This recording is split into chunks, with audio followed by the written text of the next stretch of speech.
muhaye ikaze kandi ndakwifuriza ibihe byiza wowe udahwema kudukurikira umunsi ku munsi. By'umwihariko wowe wakoze subscribe ndagushimiye, nawe utarayikora fata amasegonda abiri ukande subscribe kugira ngo tujye tubana umunsi ku munsi. Nkuko bisanzwe nge niyemeje kujya mbereka aba YouTuber cyangwa se abahanzi, abanyamakuru, YouTube channels zose ziri popular mu Rwanda amafaranga zigenda zikorera buri kwezi. Uyu munsi rero reka turebere hamwe amafaranga yinjira kuri konti ya Israel Mbonyi buri kwezi cyangwa se na buri mwaka. Uyu Israel Mbonyi akaba akiri umusore muto cyane umaze kwigarurira imitima ya benshi bamukunda, ndetse akaba anafite impano idasanzwe mu njyana ya gospel. Akaba afite YouTube channel, rero niyo YouTube channel ya mbere mu gisata cy'abahanzi iperforminga neza mu Rwanda. Abanyarwanda bafite YouTube channel bose babahanze YouTube channel ni performinga neza. Nk'ubu guhera mu myaka 4 ishize nta ndirimbo ye nimwe itarageza views miliyoni.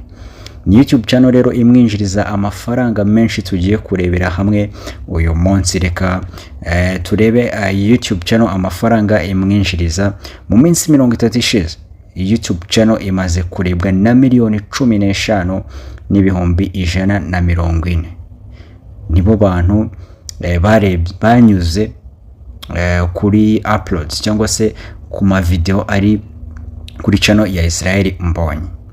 Reka turebe ku kwezi ino channel amafaranga ishobora kwinjiriza Israel Mbonyi. Ishobora kumwinjiriza amadolari ari hagati y'ibihumbi 3,800 n'ibihumbi 60 na bitandatu. Iyi niyo range y'amafaranga ashobora kwinjiza. No kuvuga amafaranga make ashobora kwinjira hano na amadolari ibihumbi 3,800. Aho ni ku kwezi. Reka turebe no ku mwaka amafaranga ashobora kuba yinjiza cyangwa se channel ye yamwinjiriza muri rusange. Ni hagati y'amadolari ibihumbi 45,400 n'ibihumbi 726,700. Niyo mafaranga Israel Mbonyi ashobora gukorera kuri YouTube. Urumva ko na amafaranga menshi cyane. Ibaze ko niyo atakwa uploading yamara igihe uploading, kuko murabizi ntago buri gihe uploading indirimbo nkuko abakora ibiganiro babya-uploading buri gihe. Ibihangano bye bikurikirwa ku rwego rw'uko adashobora kubura amadolari ibihumbi 3,800 ku kwezi.